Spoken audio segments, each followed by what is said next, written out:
პაციენტებს ხშირად აინტერესებთ, რა და რა ტიპის ბრეკეტები არსებობს და რა განსხვავებაა მათ შორის. დამზადების მასალის მიხედვით ბრეკეტები შეიძლება იყოს მეტალის, კერამიკული და ცირკონის, იგივე გამჭვირვალე ბრეკეტები.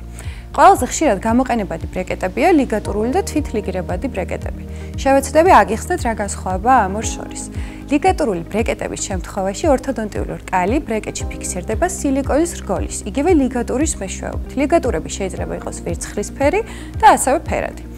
თვითლიგირებადი ბრეკეტები შედარებით ახალი, თანამედროვე სისტემაა, რომელსაც აქვს საკუთარი ჩამკეტი და არ საჭიროებს რკალის ფიქსაციისთვის ლიგატურის გამოყენებას. თვითლიგირებად ბრეკეტებს აქვს შემდეგი უპირატესობები. პირველი, გაუმჯობესებული ჰიგიენა. სილიკონის ლიგატურები გარკვეულწილად იკრავს ნატებს. როგორც აღვნიშნეთ, თვითლიგირებადი ბრეკეტები არ საჭიროებს ლიგატურების გამოყენებას, შესაბამისად, პირისწყლის ჰიგიენის დაცვა თვითლიგირებადი ბრეკეტის შემთხვევაში უფრო მარტივია. მეორე, თვითლიგირებადი ბრეკეტები შედარებით უფრო სწრაფია ვიდრე ლიგატურული. კბილების გასწორების ფაზაში რკალი თვითლიგირებად ბრეკეტში არ არის მჭიდროდ დაფიქსირებული და თავისუფლად მოძრაობს, რაც განაპირობებს კბილის თავისუფალ გადაადგილებას ნაკლები ძალების გამოყენებით.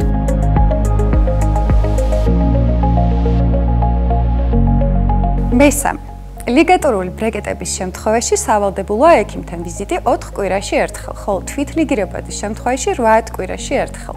ორივე ბრეკეტ სისტემით შესაძლებელია სრულფასოვანი ორთოდონტიული მკურნალობა. ბრეკეტ სისტემის შერჩევა ხდება ინდივიდუალურად პაციენტის საჭიროების მიხედვით.